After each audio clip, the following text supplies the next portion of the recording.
Bonjour à tous. Aujourd'hui, on va corriger l'exercice 12 de la page 117 qui est intitulé Caractéristiques du poids. De la leçon Le poids et la masse. Cet exercice est pour les élèves de la troisième année collégiale de Manuel Étincelle. Je lis l'exercice. La photo ci-contre montre une trousse en équilibre. Il s'agit d'une trousse suspendue au fil d'un dynamomètre. Question 1. Le dynamomètre mesure l'intensité T de la force T vecteur exercée par le fil sur la trousse. La question est: quelle est la valeur de cette force? 2. Donne le bilan des forces qui s'exercent sur la trousse. Question 3. Trouve les caractéristiques du poids de la trousse. La question 1. Le dynamomètre mesure l'intensité T de la force T exercée par le fil sur la trousse. Quelle est la valeur de cette force?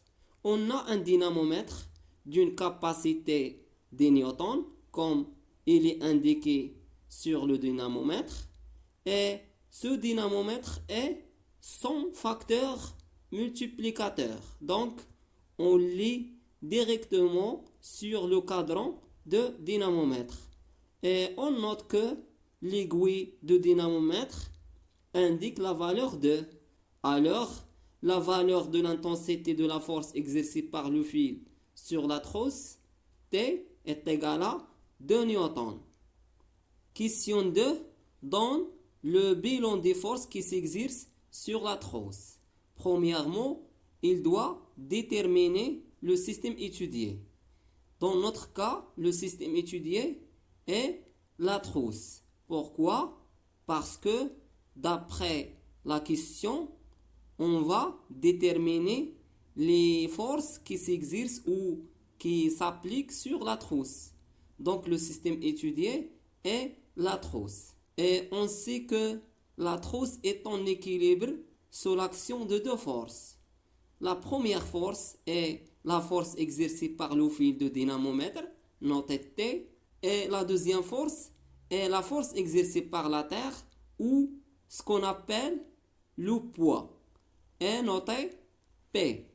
La question 3 trouve les caractéristiques du poids de la trousse.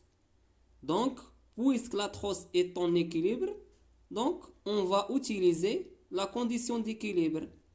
En appliquant la condition d'équilibre d'un corps soumis à deux forces, T et P, ces deux forces ont la même droite d'action, des sens inverses et la même intensité. Donc, on peut connaître la droite d'action et le sens et l'intensité à partir des caractéristiques de T. Si on connaît les caractéristiques de T, on peut connaître les caractéristiques de P parce que la trousse est en équilibre et les deux forces ont la même droite d'action, des sens inverses et la même intensité. Et pour le point d'application, il doit déterminer est-ce que la force P c'est une force de contact ou c'est une force à distance. Et puisque le poids P de la trousse est une force à distance, alors son point d'application est le centre de gravité de la trousse noté G. On a déjà dit que toutes les forces à distance, son point d'application, c'est le centre de gravité, est toujours noté par la lettre G majuscule.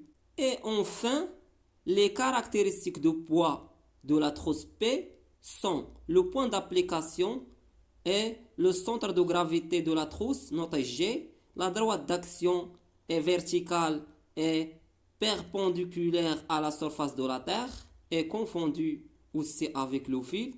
Et le sens de haut vers le bas, vers le centre de la Terre.